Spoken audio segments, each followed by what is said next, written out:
Namaste to all of you. It's my Prem Asima here. I'm Tantra therapist and practitioner and I'm sexual awakening guide too.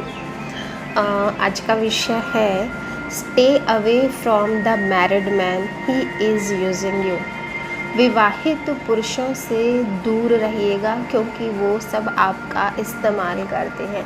ये किसी स्त्री को संबोधित करते हुए कहा गया है। ये पोस्ट मुझे पर्सनली बहुत अच्छी लगी तो मुझे लगा कि आप लोगों के साथ शेयर करना तो बनता है।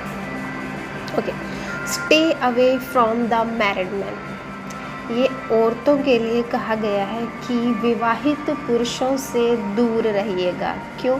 He is using you, because वो आपका यूज़ करते हैं, आपका इस्तेमाल करते हैं। कैसे?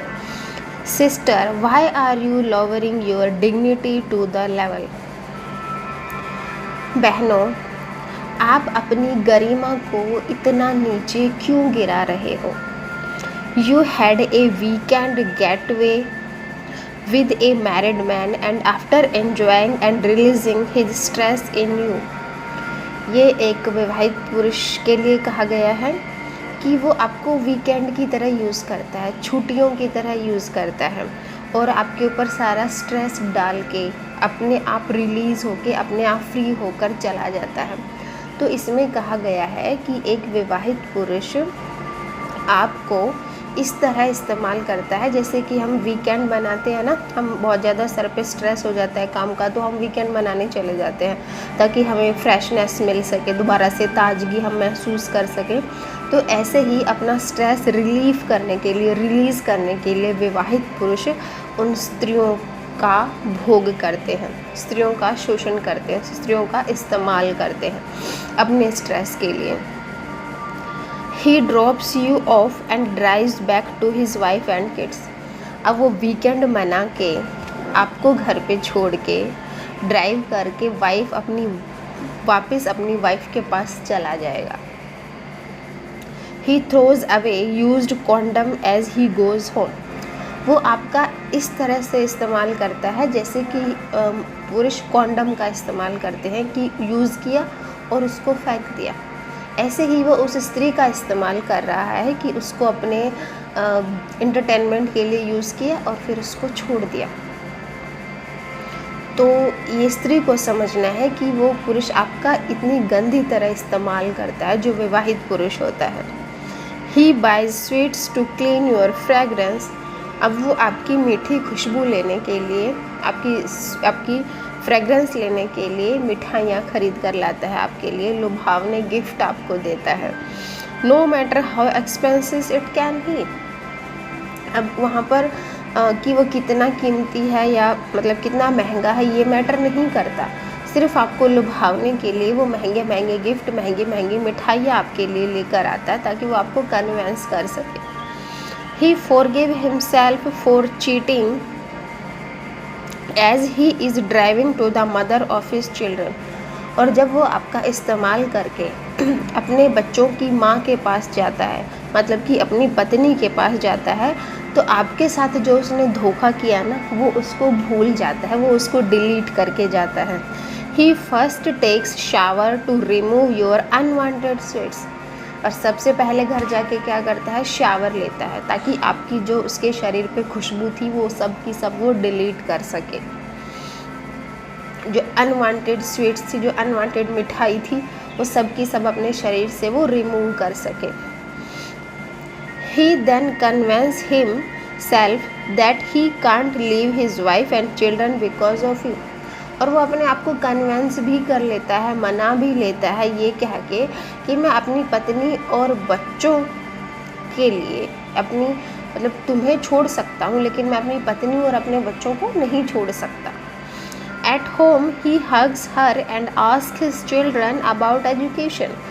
घर जाकर वो विवाहित पुरुष अपनी पत्नी को गले लगाता है और बच्चों से उनकी एजुकेशन, उनकी शिक्षा के बारे में बातचीत करने लग जाता है। उसके लिए इतना नॉर्मल होता है ये सब। He eats food cooked by his wife, not 2 piece of KFC he bought for you.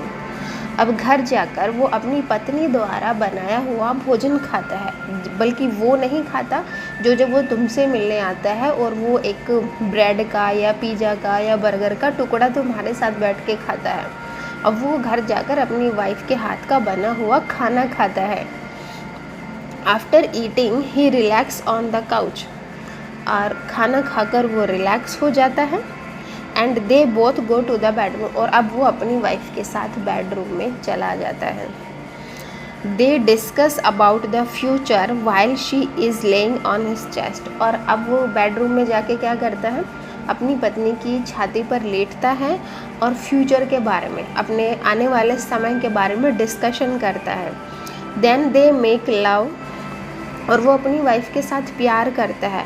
Not sex which he had with you, वो वाला सेक्स नहीं करता जो वो तुम्हारे साथ करके गया था।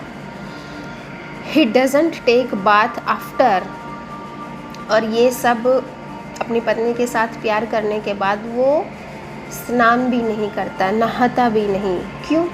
Because he is used to that aroma of his wife, क्योंकि उसकी वाइफ के शरीर से जो खुशबू आती है वो उसके लिए एरोमा की तरह काम करती है। वो उसको खुशबू है, उसके लिए कोई गंदी चीज़ नहीं है, क्योंकि जब वो आपसे मिलने जाता है और घर आकर वो शावर लेता है ताकि आपकी जो सारी खुशबू है उसको वो हटा सके। लेकिन भेद देखिए, जब वो अपनी वाइफ से मिलता है, अपनी वाइफ के साथ वो फिज़िकल रिलेशन बनाता है, तो वो उसको प्यार कहता है, वो उसको सेक्स नहीं कहता। और अब उसको नहाने की ज़रूरत भी नहीं है, क्योंकि वो उसके लिए एक एरोमा की तरह काम करता है। सी continues laying on his chest while discussing their investment policies and planning their anniversary, and you are alone struggling with sex because he just did a fast। और वो कंटिन्यू अपनी वाइफ के पास लेट कर, उसकी छाती पर लेट कर discussion करता है फ्यूचर का, पॉलिसीज़ का, अपनी इन्वेस्टमेंट का, अपनी प्लानिंग जो उन्होंने फ्यूचर के लिए बना रखी है, अपनी एनिवर्सरी के बारे में डिस्कशन करता है। And you are alone struggle, और तुम क्या करती हो, तुम अकेले स्ट्रगल कर रही हो अपनी लाइफ के साथ विद सेक्स, सेक्स के साथ आप स्ट्रगल कर रहे हो। Because he just did a fast, क्योंकि ये सब वो आपके साथ बहुत जल्दबाजी में करके चला गया था।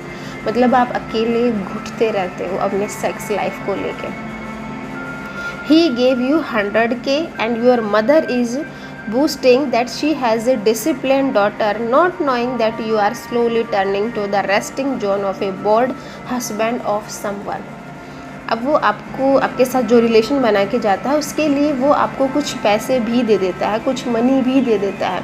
तो आपकी मदर ये सोचती है कि मेरी बेटी जो है डिसिप्लिन डॉटर है, वो कुछ काम कर रही है। लेकिन आपकी माँ इस चीज़ के लिए अनजान है कि धीरे धीरे आपका शरीर, आपका जीवन, आपकी लाइफ एक रेस्टिंग जोन के लिए बन रही है। मतलब कोई भी पुरुष आता है, आप उसके लिए सिर्फ रेस्टिंग जोन का काम करते हो, इंटरटेनमेंट का काम कर रहे हो। आपकी लाइफ बर्बाद हो रही है, ख़राब हो रही है, और आपकी वाइफ सिर्फ बोर हस्बैंड के लिए बची है कि कोई भी बोर हस्बैंड आए और वो आपके साथ थोड़ा बहुत टाइम स्पेंड करके अपना मूड फ्रेश करके चला जाए और आपके ऊपर सारी गंदगी अपनी लाद कर चला जाए। तो आपको ऐसा रेस्टिंग जोन नहीं बनना है मैरिड हस्बैंड के लिए, मैरिड लोगों के लिए। अपने आप को समझिए, अपनी आइडेंटिटी को पहचानिए, अपनी गरिमा को बरकरार रखिए। My sister, it is not too late. तो मेरी बहनों, यहाँ पर बहुत देर नहीं हुई है। नोज़ यूर वैल्यू, अपनी वैल्यू को जानिए। एंड हैव गोल, और अपने सामने एक गोल रखिए, अपने जीवन का उद्देश्य रखिए। That man will never take you anywhere, ताकि कोई भी विवाहित पुरुष आपका इस्तेमाल ना कर सके, आपको अपने इंटरटेनमेंट के लिए कहीं लेकर ना जाए। फाइंड योर ओन मैन, अपना खुद का एक पार्टनर ढूंढिए, अपना खुद का एक मैन ढूंढिए।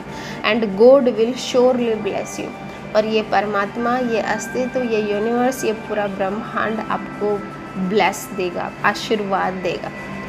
तो ये था आज का खूबसूरत विषय।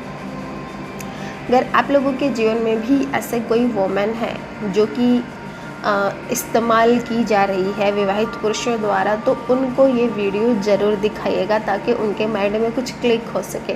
और अगर आप खुद किसी का इस तरह से इस्तेमाल कर रहे हो सिर्फ अपने इंटरटेनमेंट के लिए, तो प्लीज़ अभी से इसी क्षण से ये करना बंद कर दीजिएगा, क्योंकि कोई भी औरत इस्तेमाल की वस्तु नहीं है। कोई भी इंसान का साधन की तरह उपयोग मत करो।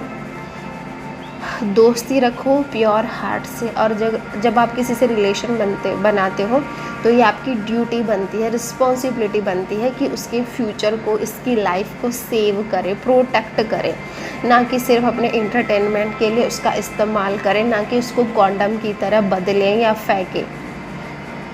आई होप आप लोगों को आज की वीडियो पसंद आई होगी, तो प्लीज़ चैनल सब्सक्राइब कर लीजिएगा और लोगों के साथ शेयर करना ना भूलें, ताकि जो औरतें शोषित हो रही हैं वो बच सके, वो अपने बारे में कुछ अच्छा सोच सके, अपनी लाइफ का कोई गोल बना सके और अपने लिए परफेक्ट पार्टनर ढूंढ सके। तो thank you so much for listening me. मिलते हैं नेक्स्ट वीडियो में।